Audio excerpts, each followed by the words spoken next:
There's a black image at the start of this video that says trigger warning because there will be mentions of sterilization and periods. Also disclaimer, I am not a doctor. Hey everybody, I've tried to record this video a couple of times and it just doesn't come out right, but I wanted to talk about something that I've been experiencing that I know lots of other young women experience as well.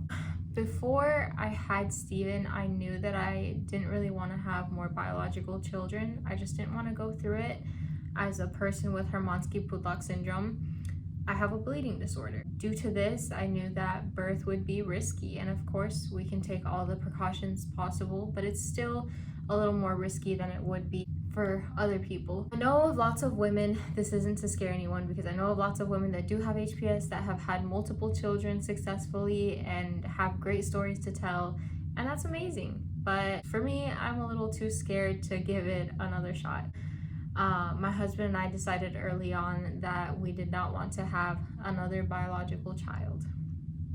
With that being said, I wanted to opt for a tubal ligation. And if you don't know what a tubal ligation is, it's the word for getting your tubes tied or your tubes cut. That's what it's called.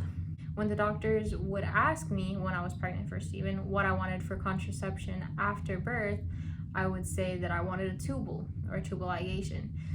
They didn't really like this answer. It's too young and that I could change my mind and that insurance wouldn't cover it and all sorts of excuses for why I couldn't have a tubal ligation.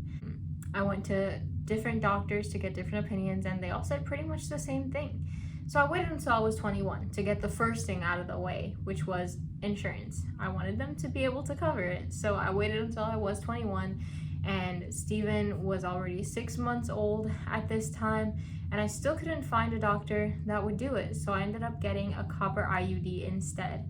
I knew by this point that I didn't want to be on hormonal contraception either, even though it helped so much with, I don't want to get too graphic or too into detail, but it helped so much with my periods, but it wasn't helpful with other things. It just was not helpful to my body and with its functions. It was just getting in the way with my natural rhythm. So I decided I did not want hormonal contraception and I went with a copper IUD, which this far, Steven is 11 months old, has been amazing. It's worked great with my body. I don't have any issues. I don't feel it, in case anybody's wondering. It just doesn't get in the way, and I also don't have any more kids quite yet. So it's working how it should be. I'm very happy with it. But it does not help anymore with my monthly, because I want this to be a family-friendly channel and I want men to be able to watch it as well and hopefully get some information and be a little more educated. I will talk about some things, but I'm not going to go into detail with it so that nobody feels uncomfortable, especially if it's your first time stumbling upon these subjects and you don't really feel comfortable yet with knowing everything about it. Then I'm not going to get super into detail, but you can look it up on your own.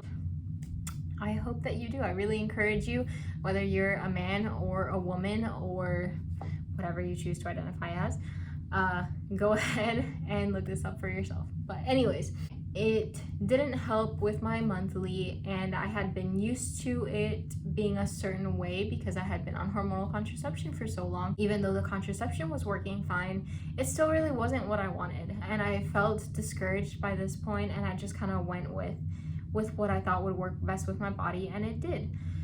But I made another appointment with a different doctor. While scheduling this appointment, I said what it was going to be for. They usually ask what you want the appointment to be for, and I said for a hysterectomy. If you don't know what a hysterectomy is, that is where your uterus, ovaries, or both are removed from your body. So I decided that I wanted a hysterectomy because it's killing two birds with one stone. I would get rid of the monthly and I would get rid of the chances of having other biological children. This is not to say that I don't want any more children. My husband and I really do want more kids. We just don't think that blood is the only thing that makes family, and we would welcome any other child into our family just as easily as our own. So I made the appointment and I go to this doctor. I'm in the waiting room. The nurses call me back. Immediately, the nurse says that she doesn't know that the doctor is going to be able to do this and that they can't approve it because they're nurses, and that I'm only 21 years old and I may change my mind. The same thing that I've heard way too many times before, because even just hearing it once is too many times when you know what you want and you know what's best for your body. None of them this far had heard me out. They didn't ask me why I wanted to do this. They just put their own opinions upon me, and that was it. They made up their minds before even getting to know me or anything about me. They said they might not be able to do it, and if you're a person with a visual disability that cannot drive, or any other disability that doesn't allow you to drive, you know, Uber's expensive. Uber's expensive, so is Lyft, so are taxis, but that's pretty much the main source of transportation unless you have somebody else that drives. For me, my husband is also visually impaired or legally blind or visually disabled, whatever you'd like to, whatever you feel most comfortable using. So he can't drive either. At this point, when she said that they might have to reschedule me, was very disappointed and upset because I used time away from my family, away from studies, away from anything that I have to do, even just free time for myself. I've used time. And I've used money, lots of it, to get there and get back just for you to tell me that I can't do it. So what was I scheduled for in the first place if you already knew what I wanted? By this point, pretty bummed. But they said that they would ask the doctor what he thinks and if he wants to meet with me. Luckily, the doctor did meet with me, and he asked what I wanted, what I was coming in for, and I was very assertive with what I wanted. I wasn't confrontational or arrogant, trying to be like, I know it all, but I was assertive. I was sure of what I wanted. I used a sure tone. I didn't stutter. I had been rehearsing this in my head for so long. Even just getting ready that day, I chose my outfit very carefully. I chose my words very carefully in my head, and I was so excited, pumped, ready for it. I went and I talked to him, and by the end of it, he was on board. He said, yeah, we can do this. And I was shocked, but I was very happy. Definitely smiling through my mask. I don't know if you could tell, but I was smiling through my mask. He said that it really seemed like I knew what I wanted. I was educated. I had done my research. This was what I wanted. Just a small interjection, by the way. There are different types of hysterectomies. Like I mentioned, some take out some parts than others, whatever. I am getting my uterus removed, which means that my ovaries are staying intact. The good thing about that is that ovaries produce estrogen. So if my ovaries were to be removed, then for pretty much the rest of my life, I would have to be on hormone replacement therapy, which is taking estrogen so that I don't go into menopause. Or I guess I would already be going through a surgical menopause, but that would stop the symptom until I was much older. With the removal of my uterus, I'm still gonna have my ovaries, so I'm not really gonna go through that the same way. I may have certain symptoms, but because my body's gonna continue to produce estrogen, it should be all right. I was super excited that he listened to me. I felt so validated, so capable in that moment because I made a decision and I was paid attention to. It didn't matter if I was 20 or 21 or 22. He was fine with it. He listened to all of the reasons that I had, all the medical concerns that I had, and everything. He didn't ask me even what my partner thought about it, which I know some women have had that experience or been declined because their partner doesn't want that kind of thing. There's all sorts of reasons. But that day I left very happy, and they called me the second day to schedule a hysteroscopy, which is just for them to take a closer look at everything and to be sure that they can proceed.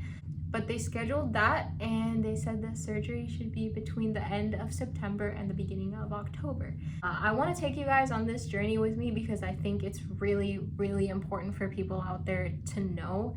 If you want something, you know what's best for you and your body. That's not to say that they can't inform us on other things, maybe some risks, consequences, or other options we might have, because sometimes we don't know that there are other options. So maybe we saw something and we decided that's what I want without really knowing what it meant.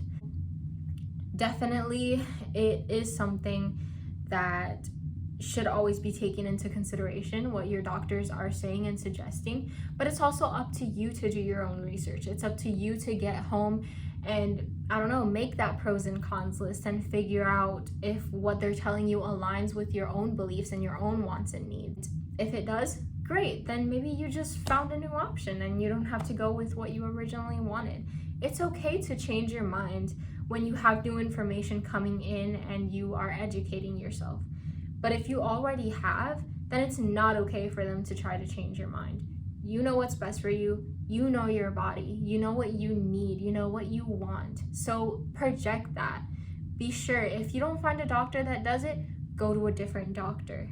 Go to a different state if you need to. Do what you feel is best for you. Walk into the doctor's office, be assertive, tell them what you want, tell them exactly what you think about it, the reasons that you're doing it, and just let it be known. But speak from your heart and don't get too emotional, but be honest and sincere, and hopefully they will listen to you as well. And if they don't, somebody will, because it's your body and you should have a say in it. And it's definitely not okay for people to be telling us what we can and can't do and what we're old enough or not old enough to consent to. If I don't want to have more children, whatever the reason, it's ridiculous that I even really need a reason. If I just don't want any, why can't that be enough? If you don't want kids, do what you want to do.